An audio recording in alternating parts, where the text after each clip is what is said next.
When the temperature of a substance is increased, its particles jiggle faster and move farther apart on average. The substance undergoes expansion.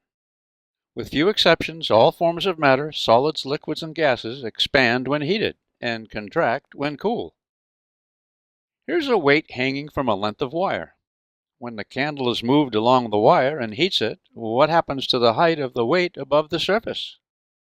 That's right. Due to thermal expansion, the wire lengthens and the distance between the weight and the surface decreases.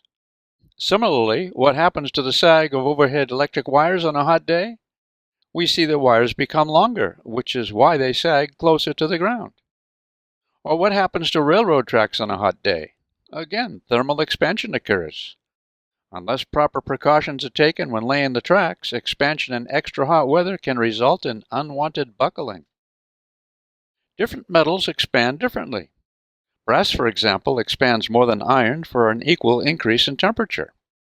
This proves useful when thin strips of brass and iron are welded or riveted together, making up a bimetallic strip. When the strip is heated, the brass side becomes longer than the iron side, which bends the strip. Or when the strip is cooled, bending is in the opposite direction. Bimetallic strips are used in oven thermometers, electrical toasters, and various devices. Let's return to the ball and ring question of the previous lesson. Here Annette Zetterberg intrigues her class with this favorite demonstration. When the metal ball and ring are at the same temperature, the ball can pass through the ring. If she heats the ball and asks if the hot ball can pass through the ring, most students give the correct answer, no. The ball expands and no longer fits.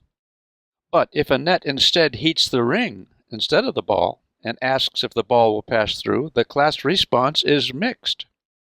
What's your answer? I think you agree the ring will expand when heated, correct? That means it will become thicker. Correct again? If only the thickness of the ring were affected, we might think the hole would become smaller. But wait, doesn't the diameter of the ring, both outside as well as inside, also expand? And if so, wouldn't the inside ring diameter be larger than the diameter of the ball? Which then would pass easily through the heated ring. Correct, for that's the case. We'll enlarge this ring and see what happens when it's heated. See that? All of the ring expands, inside diameter as well as thickness. This brings us to an intriguing application of thermal expansion, a make-believe one. Consider a 40,000-kilometer steel pipe that fits snugly all around the circumference of the Earth, and that Earth's surface is flat land all around. Suppose people all along its length breathe on it so as to raise its temperature 1 Celsius degree. The pipe expands. It gets longer. It is no longer snug. Here's a question. How high is the pipe elevated above the ground? To answer this question, you have to know that steel expands 11 parts per million for each 1 degree Celsius increase in temperature. There's a nice shortcut to the solution. Consider only the expansion of the pipe's radial distance from the center of the Earth. Another thing you've got to know is Earth's radius. You can find this from the well-known geometry formula that relates circumference to radius. C equals 2 pi r. I'll jump ahead and give the answer. At the equator, Earth's radius is 6,370 kilometers. So can we say that expansion of this radius, due to the 1 Celsius degree increase in temperature, is 11 millionths of 6,370 kilometers? The answer is yes. Your trusty calculator will show that it's 0.07 kilometers. So the once snug pipe would stand 0.07 kilometers off the ground. That's 70 meters. The pipe would be elevated 70 meters above ground level.